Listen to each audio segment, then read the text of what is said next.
World Order broadcast.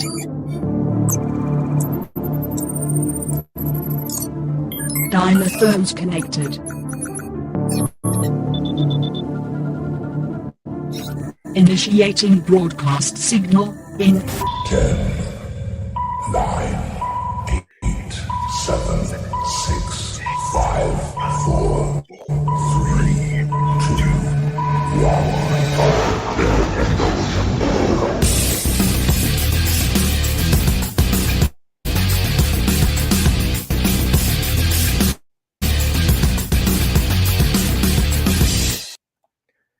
Ladies, gentlemen, and knights of the Nerd World Order, this is the Nerd World Order broadcast. I am the man that you call Dukes, and to my right, here comes the... And also coming to my other right, but this time unmuting his microphone, here comes the unmuted... Booyah, what's up with your boy, Joe? And to my other right, coming straight out of Krakoa, weighing in at 178 adamantium filled pounds, Alfonso X-Man Flores. I'm about as nervous as a long-tailed cat in a room full of rocking chairs, sugar. That is perhaps the best not country accent I've ever heard. But Alfonso's going rogue. Coming in on my other right, coming straight out of the ninth dimension, the Batmite. I am vengeance. I am the knights. I am Batmite.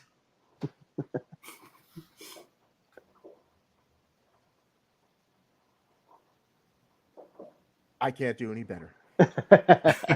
Gentlemen, as you can tell, I am very hyped up to talk about Moon Knight, the newest installment from Disney. Let's get straight into it. First of all, Devlin, thank you so much for coming back and joining the Nerd World Order. As I often say, when you come on the Nerd World Order, you're our anchor man. We know nothing about this character, and we're relying on you, the ladies, gentlemen, and knights of the Nerd World Order, along with the three of us, are depending on you for this episode to not crash and burn. So no pressure whatsoever. None. Absolutely none. Let's get into it. You know what? I'm going to turn it over to the X-Man first because he has to redeem himself from that horrible country accent, horrible Southern accent. Horrible. X-Man. Overall thoughts on the show? Okay, you know me. I loved it. I loved every minute of it. I enjoyed the psychosis. It was a fun ride. I love that it kept me guessing. I love that things happened only in my imagination because I have no clue what happened because they didn't show you. It was great. You know, Moon Knight, he is not Marvel's Batman. He is the man. I like that. Put that on a t-shirt. Batmite, I'm going to throw it over to you. What'd you think of Moon Knight? You know what? I thought, just like Alf, I thought it was pretty damn awesome. I would say that the way that it goes back and forth between Mark and Steven was just amazing. The way that Oscar Isaac was able to do that just so seamlessly was amazing. Great show. I'm agreeing. Oscar Isaac probably won't get an Oscar, but maybe he should. All he has to do is look in a mirror. Joe, what are your thoughts on Moon Knight initial? I thought it was entertaining. Oscar, the show is without a doubt about Oscar. He is Moon Knight. Moon Knight is Oscar. So I enjoyed it a lot. Awesome. Very nice. So I want to break this up into, let's say, there were 6 episodes, right? Yes. Thank you very much for that, Alfonso. Since there were 6 episodes, let's break it up into episodes 1 and 2, and then 3 and 4, and then finish off with 5 and 6. So those first 2 episodes, what were you guys thinking for the introduction of Moon Knight initially? X-Man, take us away. All right. You know, the first episode dropped us in on Steven, and it was I didn't expect we were going to start with Steven. Steven's another personality. You know, I don't know much about Moon Knight, but I know it's Mark Spector Moon Knight.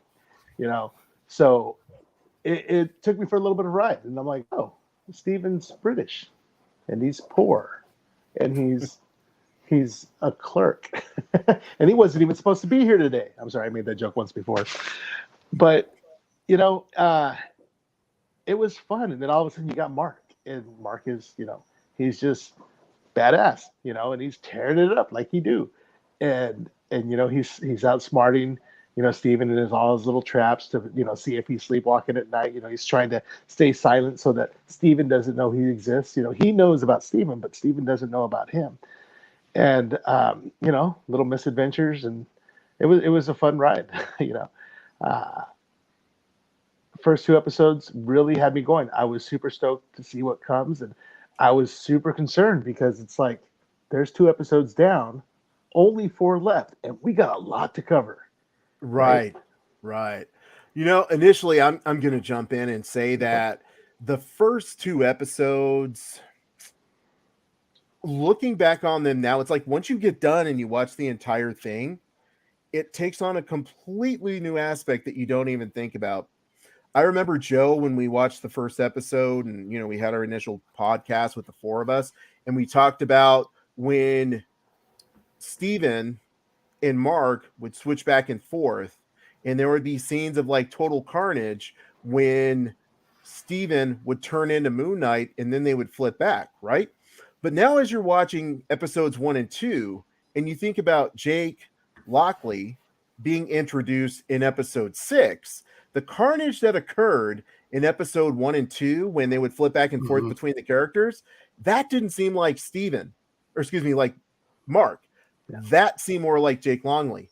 So it's just interesting because as you watch it, you're like, we were seeing his aftermath the whole time. Right. We were just assuming it was Mark as Moon Knight. So I really like looking at it in retrospect.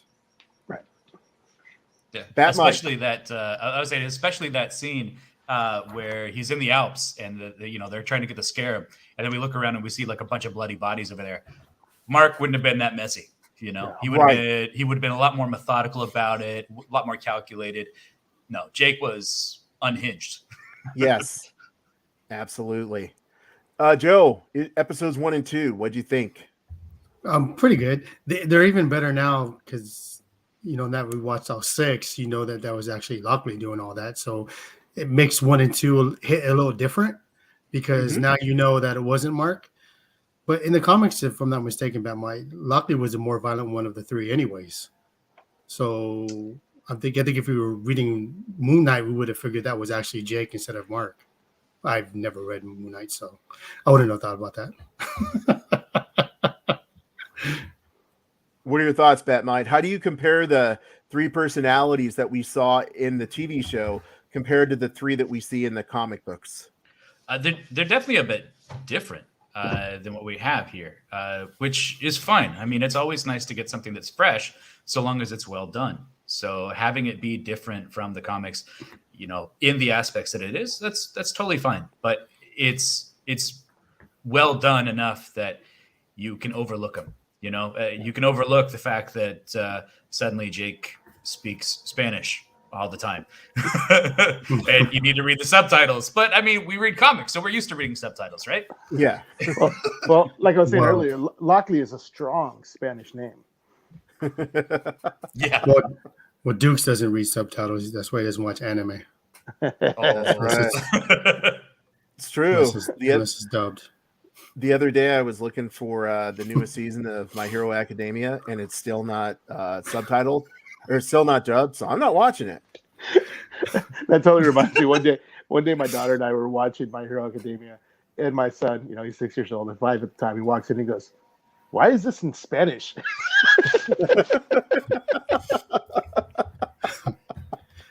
Oh man! But as far as the 3 personalities, I would say, isn't Mark Spector pretty much, the same character in the comics as he is in the show? What do you guys think? That would be for you, Mike, because we're completely clueless on this. I mean, yeah, it's a lot of that. It's more, Steven is the one that's the bigger change between the 3 of them. And I thought that Jake Lockley was I thought he was just like a guy in the street that just got information. I thought he was like, cabbie newsy type guy. I didn't know that did he have violent tendencies in the show Or in the or comic. In the the books? comics? Yeah. Not that I remember. No. Yeah. No, he was more just like he was the guy that was like the information getter. He was, I mean, that was his deal. He was a taxi driver, and everybody, tells everything to the taxi man. So I saw that in HBO. Oh wait, no, wrong. Never mind. That's the wrong network. We're sponsored by Disney. That's why that's all we talk about. Let me say this. I feel like Disney is taking a lot of liberties with its characters, which I'm okay with. Yeah. Because, we've all been reading comic books anywhere between 30 and probably 40 years. I don't know. Probably at least 35 years for me, right? And there have been so many variations of the comic book characters that we love. Moon Knight's been rebooted so many times and taken on so many different aspects. And, there's like a million different versions of Spider-Man because it's like, is that Spider-Man or is it the clone that we just made up because we wanted to move in a different direction? Or, oh, well, Superman's dead. Now he's not dead. Or, now Jean Grey's dead. Now she's not dead. Oh, now she's the Phoenix. Now she's just Jean Grey. Oh, wait, here's this clone. There's just so many variations going on with comic books that for Marvel to take liberties, Marvel Cinematic Universe to take liberties, because, as we were talking about in another podcast, America Chavez was not portrayed well in of Multiverse of Madness. And Moon Knight was not portrayed well based on the comic book, but they did a good job anyway. So I'm okay with them taking liberties. I would say they did a pretty decent job of at least portraying the storyline of the source material that it was based off of. That one the writer of it like escapes me right now, but the series that they based it on, that was pretty darn close. Especially like the scenes where it's in the asylum, that was almost like a direct take from those. Awesome. Very nice.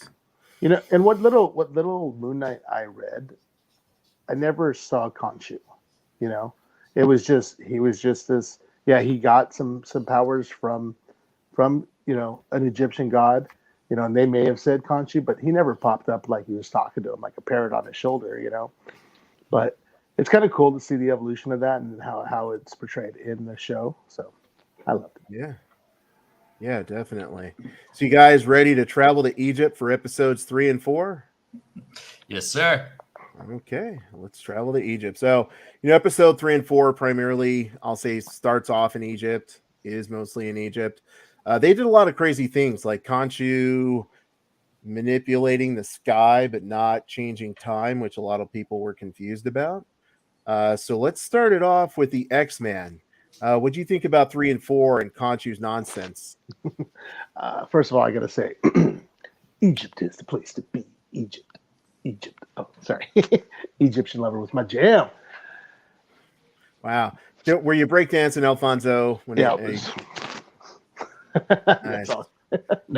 Nobody's going for a walk like an Egyptian for 200, Alex? No? Okay. I don't know how well whistle comes over the mic, but okay. Well, hold up. Before I interrupt you guys, way oh, way oh, way oh, way oh. Walk like an Egyptian. Nice.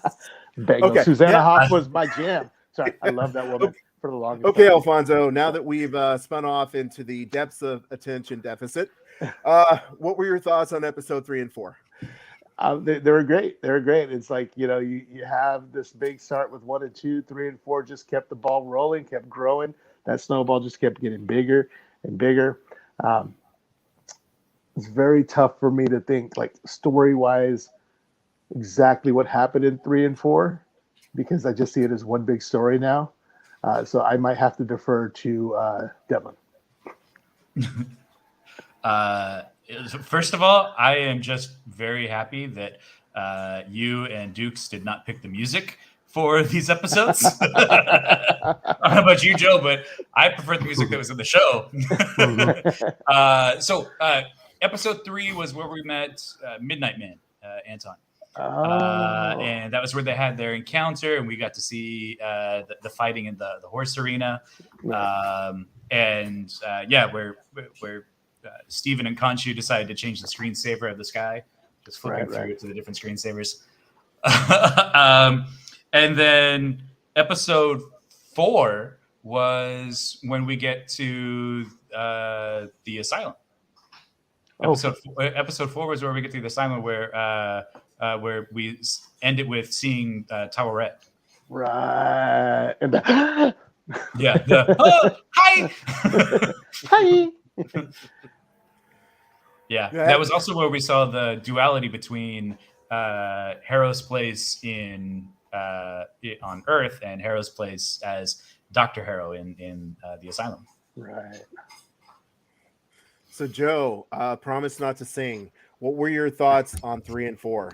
Well, I'm not singing.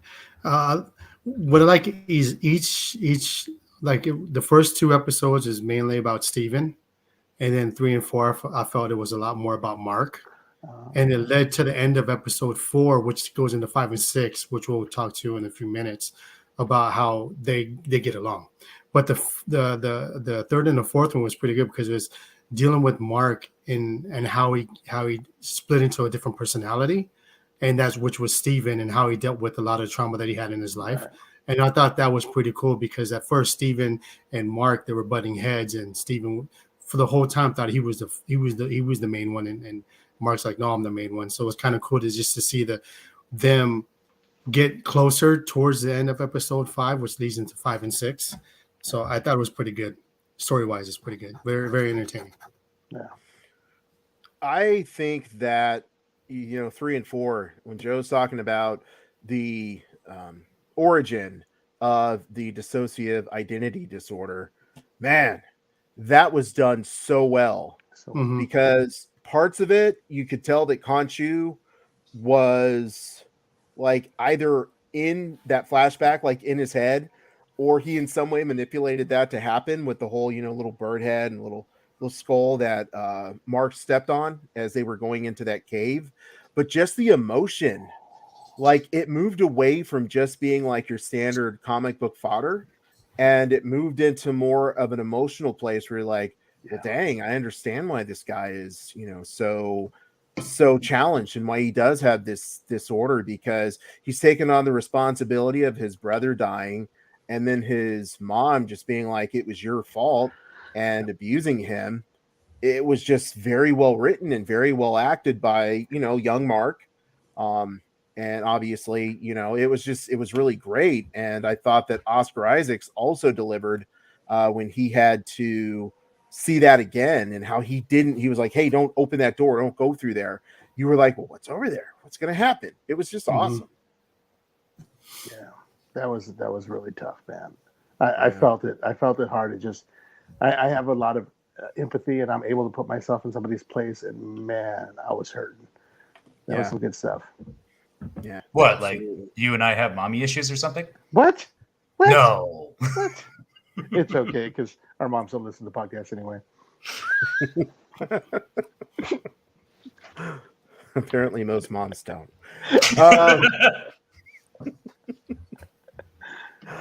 So I thought I'm going to ask you, Batmite, to say the name because I always butcher it. Female hippo goddess's name is Towerette. There you go. I'm not going to say it out loud. Tower Records. Gotcha. Cult podcast. Okay, so I thought Tower Records was awesome. Thank you, Alfonso.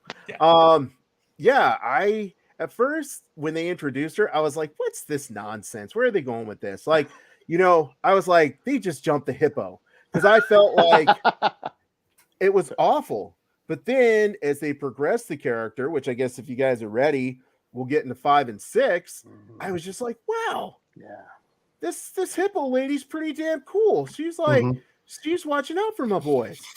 Dang, I like her. So yeah, what'd you guys think? We'll get into it. What'd you think of 5 and 6? I don't understand why she was doing Anubis's job, and you could tell she was new at it. And I thought we were going to get an answer to that because, like, oh, I'm not sure what this does. But that's not her job to drive that boat from the land of the living, the land of the dead, to the field of the reeds. That's not her job. So that was interesting. I was hoping we get a little answer to that because and it's Anubis, right, Devlin? Anubis, yeah, but Yeah. she's also the goddess of rejuvenation. Rejuvenation. So it's like, I'm going to take this one because we're going to rejuvenate these guys. I don't know. But anyways, it was cool for them to go through the boat to see all the memories and everything. It was interesting to see that there was another sarcophagus that was overlooked. Like, oh, we're not going there. That thing looks scary. It was cool. It was a darker color. It really, compared to the other one, you could tell that was more of Jake Lockley's personality once we found out who Lockley was and what he did. So, and then they got back. Okay, I have one thing that I remember when, what's the girlfriend's name? Layla. Layla. When Layla becomes, Archangel or whoever. Wait, was it Red Scarab or was it? Yeah, Red Okay. Scarab. That's right. Yeah. When she becomes Red Scarab and she saves that van full of people, and the little girl looks at her and she goes, "Are you an Egyptian superhero?" Wasn't that the same girl that's Miss Marvel in the upcoming Miss Marvel show? I'm gonna have to send you guys a picture because pretty sure it is. I didn't notice. No. And they lingered on her for far too long for no reason whatsoever. You know what I mean? So I'll send that along later, and I'll put it down here in the TikTok. But I think if she was, the internet would have blown up. Yeah, she wouldn't be a ninja. Isn't she like in New York or something? Well, people travel. It happens. No. Sorry, Alf. IMDb says no. Yeah. Oh, you and your internets. Yeah. Someone's got the fast internet at their house too. Oh yeah, Devlin's is I got that. ridiculous. I get that fiber. What are your speeds average? About 800 megabits per second. Wow. What are you running? Google Fiber? No, it's through AT&T. Oh. Yeah, not a sponsor. No, I'd have to look into that. No, we're sponsored by Disney and Marvel. Get it right, people. Don't forget on the checks, it's ALFONSO. Get that Disney money. But back to 5 and 6. I'm sorry. Uh-huh. Yeah. It ended well. I was so stoked about everything that was going on. And I'm like, we're still not getting Jake Lockley. What's going on? We know he's there. He showed up in one of the sessions with the psychologist. You could tell that wasn't Mark and that wasn't Steven. And guy was freaking out. He was ready to stab somebody with some little statue he found on the table. I'm like, oh, that's got to be Jake. I don't think it was Jake. I thought it was Jake until Lockley showed up speaking Espanol far too well, just constantly. It feels like Mark has a New York accent. And I feel like, obviously, Steven has the British accent. Mm-hmm. I thought it was Jake too. Yeah, I did. But then once they finally introduced Jake and he started speaking, I was like, that wasn't him. But I thought it was until that moment. Well, one thing you got to remember too, with Moon Knight being New York based. I mean, here in California, like me, there are a lot of Mexicans, but in New York, it's not the same. You have Puerto Ricans. They speak Spanish too. No, they speak Portuguese. No, they speak Spanish. Brazilians speak Portuguese. But you know what I mean? They have New York accents. They speak Spanish, right? Haven't you seen Hamilton? No. Hamilton is so good. I was just listening today. Sorry. Oh, is that anything like the Captain America musical? Oh, dude. I want that so bad. Yeah, that would be pretty cool. Rogers the music. I can do this all day. Sorry. Alfonso. Peggy. Oh, Peggy. Peg Bundy? Wait, no, different show. Alfonso, let me throw something at you, okay? Yes, Anubis is not there because he was killed by a person who should have been in the end credits. Or the God Butcher. I hear That you. would have been That- perfect because it explains been why Tower Records has to take over. Love it. That Yeah. just needs to be her name now. But you know, just because it's not in this post credits doesn't mean it's not in Thor: Love and Thunder. Well, no, because maybe it's Yeah. going to be Doctor Strange. No, I don't know. Yeah. We'll act it out. One man play. One man play, much like Hamilton. Is Hamilton a one man play? No, there's a lot of people. There's a lot of Oh, people. I can do this all day. Okay. Joe, thanks for bringing us back to reality, man. No. You turned this episode into a musical. See, Back Alfonso's to trying to do it reality. again. We're gonna have to pay ASCAP for this episode. Joe, what are your thoughts on episodes 5 and 6? It was pretty good. The ending of 6, I was kind of disappointed until I saw the end credits, and then I was like, okay, cool. You know what I mean? Because I was like, wow, you're gonna end it like that? What? And then the end credits, I was like, all right, cool. But to your point, dude, like I was really hoping for the God Killer to be there, but unfortunately that didn't happen. Yeah. Did you guys hear about the rumors about Kingo being in there, and then he decided not to? Kingo? From that crappy ass movie Eternals. I did hear about Yes, that. See, like, I did. You didn't even know who I was talking about. You all looked at me with blank faces, like, "Oh, We did. what? We What? totally did. What?" I thought you were talking about the Panther God and like that Wakanda connection. That should have been happening. Yeah. I Well, thought there you were was talking about 2 Wakanda connections. which are? So aside from that, there's also that Taweret mentions the ancestral plane. So when they're there, she's mentioning the ancestral plane, which takes place in Black Panther as well. So 2 references. Nice.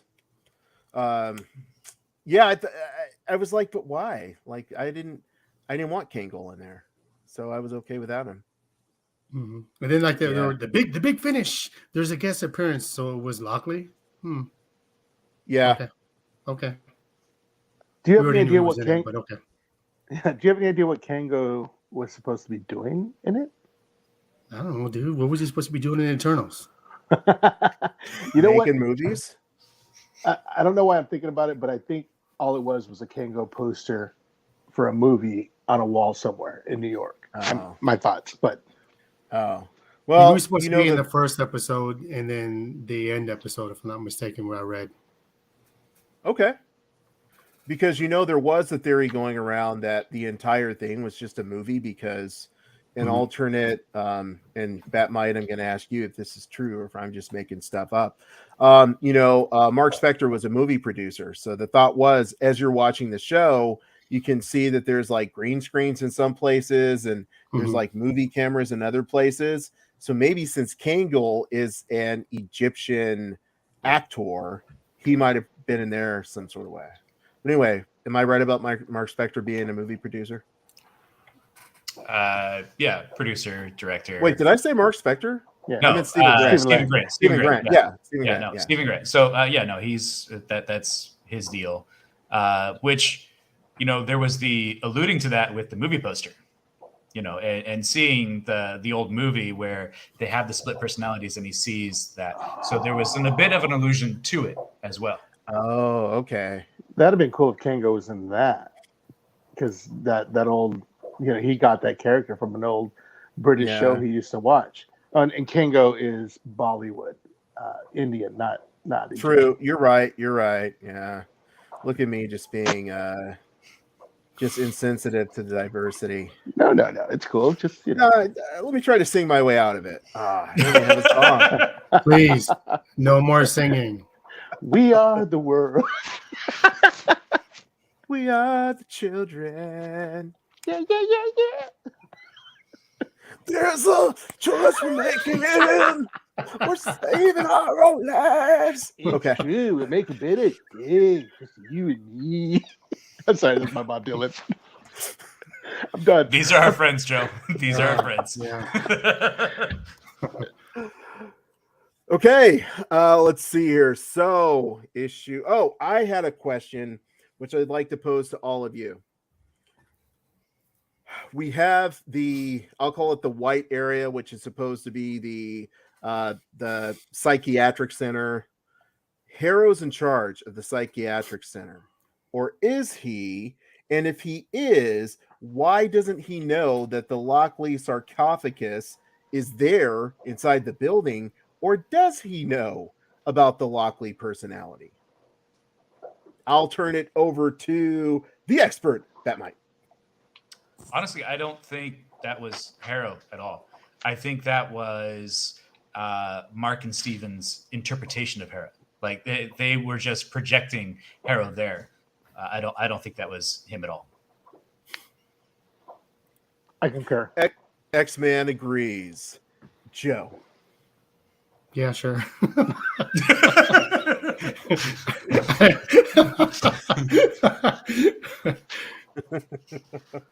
So you feel like that entire landscape was the mental projection of Steven and Mark, primarily Mark, and that there was actually no Harrow in there. It was just them two trying to work through their psychosis or their psychology. Yeah, I think it was just a matter of his dissociative identity disorder just projecting what it thought it needed in order for Mark and Steven to process and get through this. Yeah, Okay. I think even Tower Records said that everybody perceives it differently. I think in the comics was basically what Alan was talking about with they showed the camera and a little blue screen, mat, whatever. In the comics, if I'm not mistaken, that was Khonshu trying to break Mark and Steven. Oh, In the comics, where in this TV show it was the opposites. That was maybe that was Mark and his in his mind and Steven using that platform to get themselves together. Because after they get out of that, they end up becoming like together as almost like brothers in the sense of knowing what they got to do. Because at the end of episode 6, well, not the end, but towards the middle, he was telling Khonshu, like, all right, like when he switched back and forth to Mr. Knight, okay, this is what we're going to do. And he's like, get out of here, little man. He's like, nah, this is how we're going to do it. It's a 2-package deal now. And so I think that's a shout out to the people that do read the comics, like Batmite, because that did happen in the comics, but they're doing, like with Marvel, they do their own little twists. I don't understand how they achieve balance when, sure, Mark and Steven, they came together right now.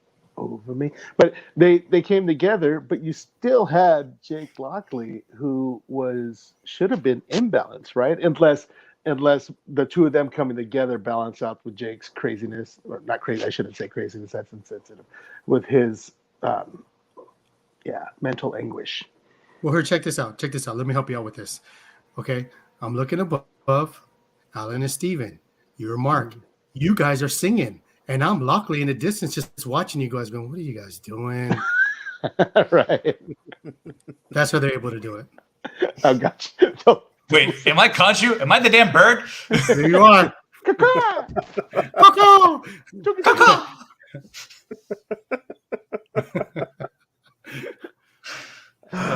Bird sounds Great. and singing. The idiot's in charge again. Yeah.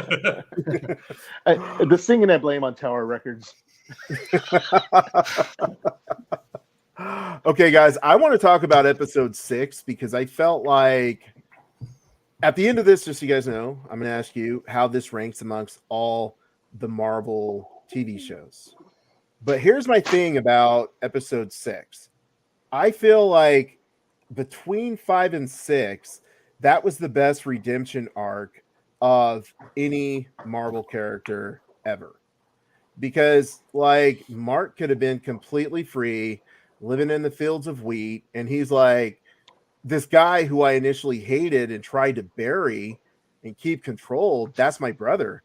And I don't want to have, like, this eternal happiness if he's eternally damned. And so he was willing to, like, give up his eternal happiness for it. And I was just like, wow, that's a really cool character arc that fleshes out the character. What'd you guys think of that turn? Yeah,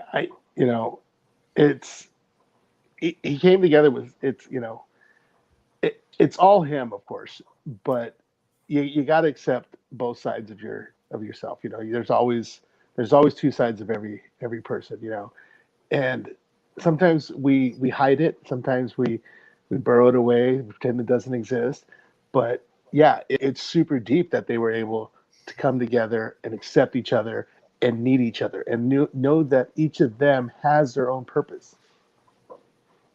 I totally agree. What about you, Bat Mike? Uh, Honestly, it just was nice to finally see them interacting in such a way that it felt like we were seeing Moon Knight for real. Like Yeah. it wasn't just them fighting with themselves. It was them acting together with just a seamless quality to it. And giving the finger to the bird was nice too. Joe, what are your thoughts on that coming together for that? There's only 6 episodes. You don't know if they're going to come out with season 2. They have to do that. There's no choice but to have a redemption that quick. You have to. Because if they do have a season 2, now you can just pick up. Now they're together. Now you have to worry about the other personality, which is Lockley. So you can spend the season 2 trying to convince him that, hey, we need to work together kind of thing. So that's what season 2 could be about. And maybe the separation from Khonshu. If I'm not mistaken, didn't they kill Khonshu in the comics? Yeah. So, Yeah. I mean... Moon Knight straight up murders him. Wow. So, I mean, Bam! and from what I hear, he still has his powers, so he doesn't really need Khonshu. I think Khonshu is pretty cool because it's like a talking bird with a staff. It's pretty cool. Yeah. And he's kind of arrogant and conceited at the same time, and he just talks smack. But I think that it's doing so well. I think they got to think about if they want to do a season 2 or maybe a Midnight Suns, build up something to that and bring him back. I think because Moon Knight's a dope character. Yeah, I don't know if you fit too well with the Avengers if you bring it on big screen. I think just the comedic value. I think if they would go back and forth, it'd be kind of cool. I don't know. I think he's more like dark, which I think the Midnight Suns would be perfect for him because then you can just do him. You can do Daredevil. You can do like Ghost Rider. You can do Doctor Strange. I think that'd be more towards that. But yeah, I thought it was pretty good, man. I actually want more. So me too. As far as Midnight Suns go, sorry for interrupting you, Alfonso. As far as Midnight Suns goes, I hope that Marvel just takes the existing Netflix universe, rolls it into the MCU or the Disney Plus universe, and just does Midnight Suns from there. No recasting, no rebooting, just roll it from there. Definitely. Yeah. It would be nice too to see Moon Knight go after Dracula because apparently he owes him like some money.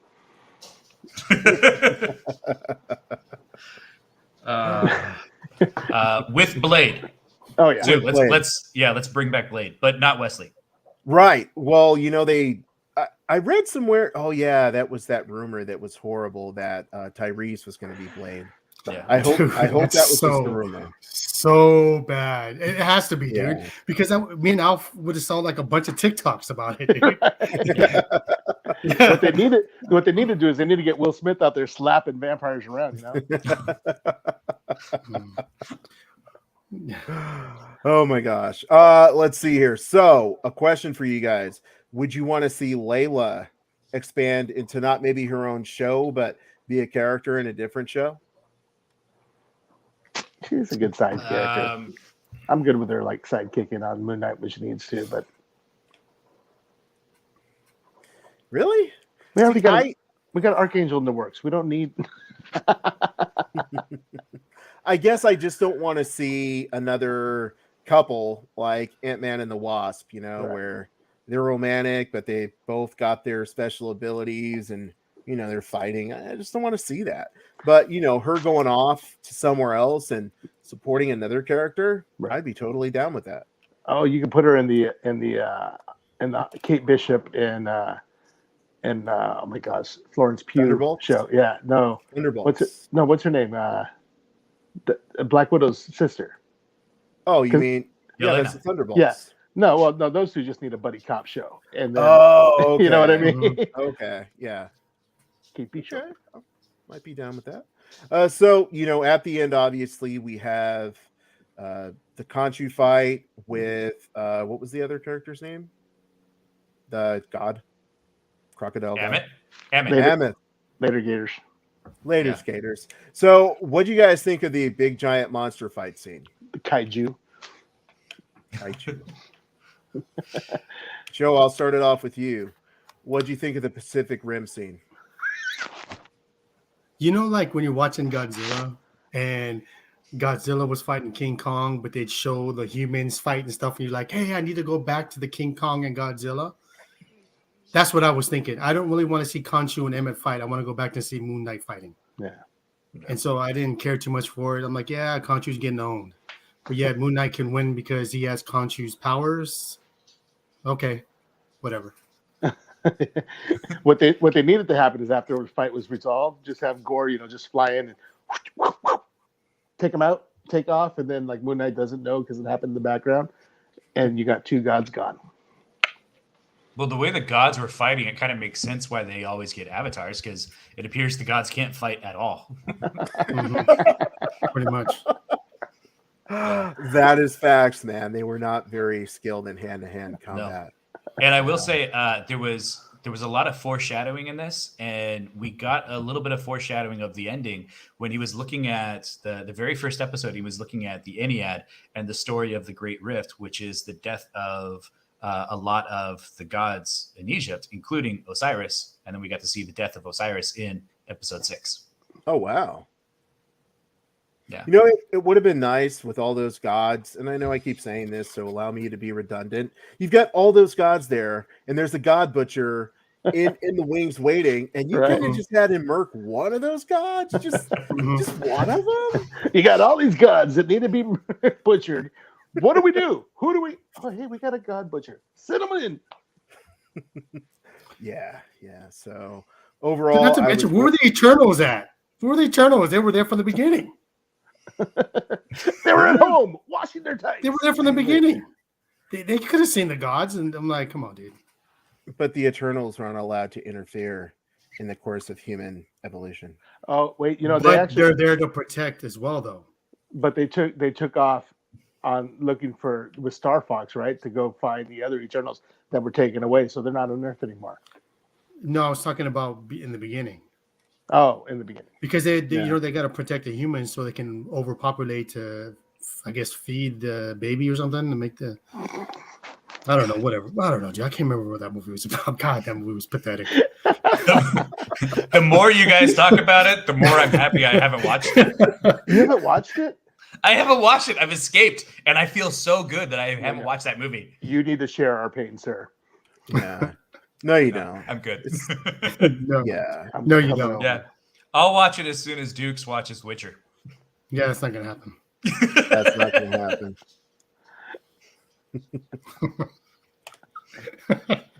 I should, the next time I go to your pad, I should just put it on. I got 5 TVs, bro. I don't care. You won't see me for the whole weekend. I'll just be in the guest room. You're like, bro, this is the guest room. Get out. I'm like, I'm watching anything but Witcher right now.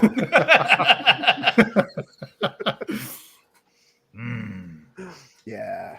So overall, guys, the big question, the coup de grace, is rank all the Marvel TV shows. Where do you place it? Like 1 through whatever? Where do you place it? You got a list? Give me a list real quick. Okay. You have first we started off with WandaVision. Yep. Then we moved on to Falcon and Winter Soldier. Yep. Then we had Loki. Then we had Hawkeye. And now we have this. Are we counting What If in that list? See, I don't count What If because I don't like animated shows, even though I did like What If. We'll include What If. Okay. Yeah. Thank you for bringing that one up. X-Men, start us off. Then Batmite, then Joe. Oh, man. I can't choose a favorite child. I just can't. It's a 5-way tie. 4-way? 5-way? They're all number 1 in my heart. I can't because they're all a little different. You know what I mean? It's not even like, I know they're all superhero genre, but it's not like they're all the same. They have subgenres, you know what I mean? And they're the first place in each of those because I appreciated each and every one of them. I don't think there was one I didn't like. I don't think there's not one episode I didn't like. Even WandaVision, I enjoyed the first 2 episodes immensely because I guess I'm a man of a certain age. I don't know, but yeah. X-Men, you're not running for office, bro. Pick them and which ones you want. You're not running for office, bro. Let me tell you. No, I really, it's not that. It's just that it's not like you have. I don't think they're as comparable as everybody makes them out to be because they have different, like WandaVision's. It's just like complete trippy nonsense. You've got the soldier story. You've got, it's like they're all different things. It's like if they're Academy Awards, they're not in the same category, in my opinion. I mean, I'm not trying to be political about this. I just, Alfonso, you a- sound like a guy who's had all of his kids stand around him and say, "Dad, who's your favorite?" Yeah. that's kind of what I feel like, man. It's like, Yeah, I can tell. I would need to put a lot more thought into this, I really would. I would need to put a lot more thought into this. I have to- X-Men. X-Men. Yes. You have Albertos, Hidde Albertos, Ade Albertos, Georges. all these different Mexican restaurants are all good, but yet one is better than the other. Those are True. facts. But they're all I'm the same sure- category. But They're all I'm the same sure category. it's all Marvel. No, It's the same but category. it's It's Marvel. It's the it's like same if you- category. If If you have your five favorite different pizza Mexican food places, you have 5 different pizza places you like. All of them you like, but one of them you like. That's my go-to. but they're all This one I pizza would go places. next. To me, these aren't all pizza places. These are all Mexican food places. They're like Mexican, Italian pizza. They're all different places. Chinese food. Oh man, I'm hungry now. Thanks. So I just want to point out that Alfonso's would make an excellent name for either a pizza place or a Mexican restaurant. Pizza Mexican restaurant. Mexican pizzas. They're coming back. Taco Bell. So Alfonso, I take it you're just going for no vote. None of the above. Okay, let's Cop make out. sure this. Sorry. Yeah, that might. What do you got for us? I'll own it. I as far as I'm concerned, out of the six, Moon Knight for me has the more rewatchability, for lack of a better term. Like I want to go back and I want to watch Moon Knight again because like Joe was saying, like it takes on a whole new tone now that you know the ending. Like the entire series takes on a whole new tone, and you're going to be looking for more stuff. For WandaVision, it's almost like that. It's almost like that, but not enough for me to go back and watch. I would say so. For me, it would be Moon Knight number 1. Number 2, close second, just because I love the buddy cop aspect between Kate Bishop and Yelena. Hawkeye, like I love their interactions so much. What If, just because it answered like a lot of fanboy wants, like we wanted to see a lot of that stuff. So that was number 3. Loki was a close number 4, partially because my dog's name is Loki and I love the character. What do you have? Number 5 would be Wanda, I guess. And number 6 would be the Falcon and the Winter Soldier. Like, don't get me wrong, I liked Falcon and Winter Soldier. It just wasn't what I wanted it to be. That's it. Okay, I can take that. Joe. Me, even though they're all different, same category, X-Men. I'm a creature of like here and now sometimes. So I mean, after watching Moon Knight, the last one, it weighs heavy on my mind. But to Devlin's point, that one to me is more watchability. Like I could watch it from the beginning to the end, especially knowing the end makes the beginning a lot better, knowing what happens. The next one I like, so it goes Moon Knight, and then I like Loki because that's one of my favorite characters. So I mean, naturally he'll be next. I like Loki. I like the dynamic, the buddy cop, just like Devlin said. I like Captain America and Winter Soldier, and then I like What If, and then WandaVision. I think those are my orders because the watchability thing, just like Devlin said, like I could rewatch Moon Knight from the beginning to the end. Captain America and Winter Soldier, the last 4 episodes I like. Same with Hawkeye. Hawkeye was really strong for me. I forgot to mention Hawkeye. That's probably my second.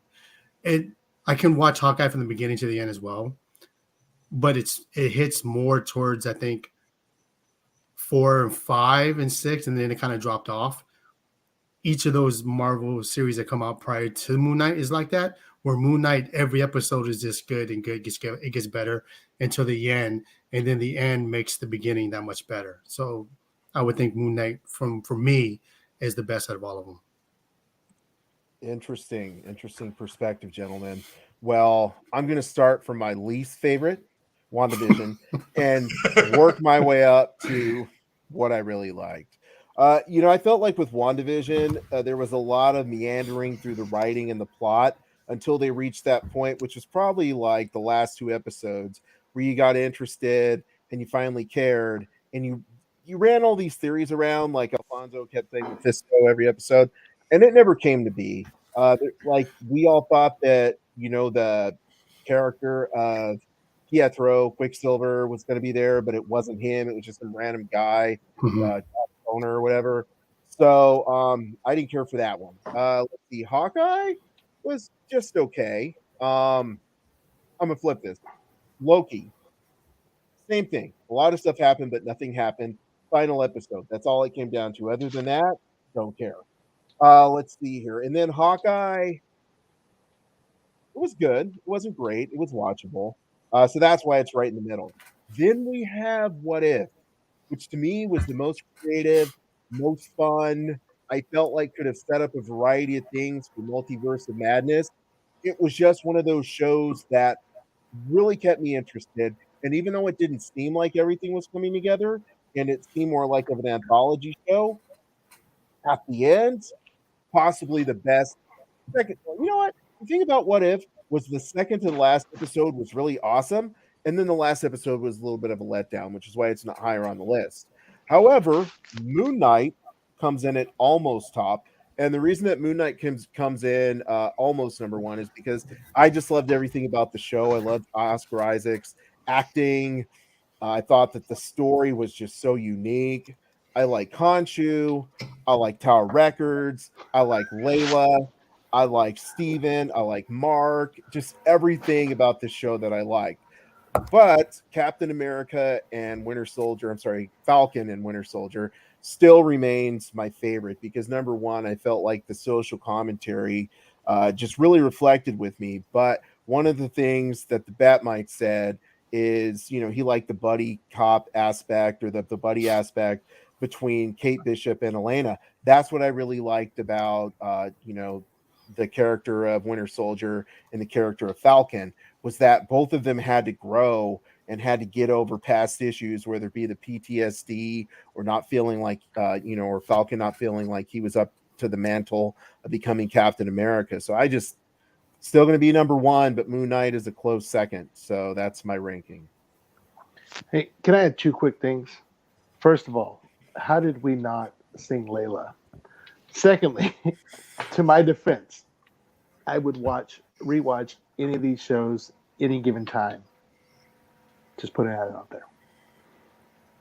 I feel like Alfonso would have like a similar speech for his kids. Like, you know what? I would do everything all over again, kids, because I'm not picking a favorite. And that's my story, and I'm sticking to it. Yeah. So you know what, Batmite, you are a resident expert, and once again, man, I just really appreciate you coming on the show. It's always really fun when you come on the show, man, but also your knowledge is just so amazing, Thanks, guys. Absolutely. I'm going to let you take us home, man. Just give any final thoughts you might have to the ladies, gentlemen, and knights of the Nerd World Order. I think the direction that Marvel is going with their television shows is something to watch. So the next series that gets announced, it should be on your list of what to watch. And I think this show and the shows that have come forward have shown that they're building to something much better. Phase 4 is going to be something to be just talking about for decades to come. And so until next time, ladies, gentlemen, and knights of the Nerd World Order, I am NWO. We are NWO. Nerds Redefined. Booyah!